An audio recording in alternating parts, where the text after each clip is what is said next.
As a writer, as a author of the book, আমাকে যদি বলা হয় যে এটা কোন ধরনের বই, তাহলে আমি বলবো এটা একটা মাইন্ড ম্যাপিং বুক। আমি 2-1 মিনিটে একটু বলি যে বইটা আমরা কিভাবে সাজিয়েছি। আমরা প্রত্যেকটা সূরাকে 16টা অ্যাঙ্গেল থেকে অ্যানালাইসিস করার চেষ্টা করেছি। শুরুতে আমরা সূরার সংক্ষিপ্ত পরিচিতি নিয়ে এসেছি। এটা অনেক জায়গায় দেখা যায়, আপনারা দেখবেন বিভিন্ন তাফসিরে, বিভিন্ন গ্রন্থে এটা পাওয়া যায়। আমরা এটা নিয়ে এসেছি সূরার সংক্ষিপ্ত পরিচিতি। এখানে সূরা কোথায় নাজিল হয়েছে, কখন নাজিল হয়েছে, সূরার আয়াত সংখ্যা কত, এই সূরার নাম, নামের অর্থ কি, এই নামের নেপথ্যের গল্পটা কি, পেছনের রহস্যটা কি, এই সূরার আবার যদি অন্যান্য অনেকগুলো নাম থাকে সেগুলো এক্সপ্লেইন করা, এটা আমরা নিয়ে এসেছি।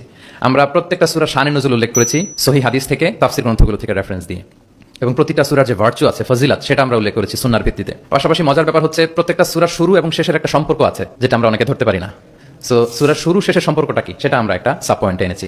পাশাপাশি এই সূরার সাথে এই সূরার আগের সংযোগটা কোথায়, এবং এই সূরার সাথে ডিরেক্টলি এই সূরার পরে যে সূরাটা আসছে সেটা সংযোগটা কোথায়, সেটা আমরা এখানে নিয়ে এসেছি। পাশাপাশি সূরার মূল শিক্ষাগুলোকে আমরা কয়েকটা সেগমেন্টে ভাগ করেছি, বেসিক্যালি 3টা সেগমেন্টে।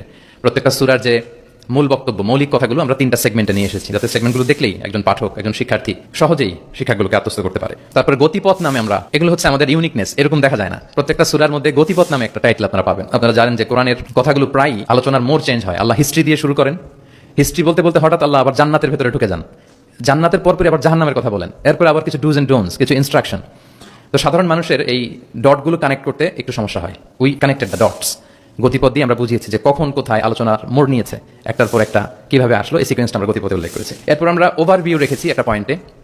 ওভারভিউ হচ্ছে সূরার আয়াত ভিত্তিক বা রেঞ্জ ভিত্তিক এই সূরাতে কি নিয়ে আলোচনা করা হয়েছে তার সার নির্যাস। সূরা যত বড় হোক, 10টা কলামে আমরা নিয়ে এসেছি। যেমন সূরা বাকারা অনেক বড় সূরা, 286টা আয়াতের সূরা, কিন্তু 10টা কলামে যদি আপনি দেখেন এন্টায়ার সূরা বাকারাতে কি আছে সার নির্যাস আমরা এখানে উল্লেখ করেছি।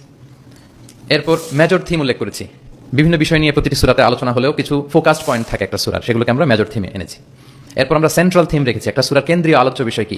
এই বইয়ের কাজ করতে যে সবচেয়ে বেশি কষ্ট হয়েছে আমার এই সেন্ট্রাল থিম বের করতে, কারণ একটা বড় সূরার সেন্ট্রাল থিম নিয়ে আসা অনেক জটিল। কজ এন্ড ইফেক্ট নামে একটা, এগুলো আপনারা সোশ্যাল সায়েন্সের বিভিন্ন বইতে পাবেন। তাফসির গ্রন্থে সাধারণত আমরা আমাদের ক্লাসিক তুরাসি বইগুলোতে দেখি না, কিন্তু আমরা কজ এন্ড ইফেক্ট রেখেছি। প্রত্যেকটা সূরার একটা নির্বাচিত আয়াত থেকে একটা কারণ এবং এই কারণের প্রভাব।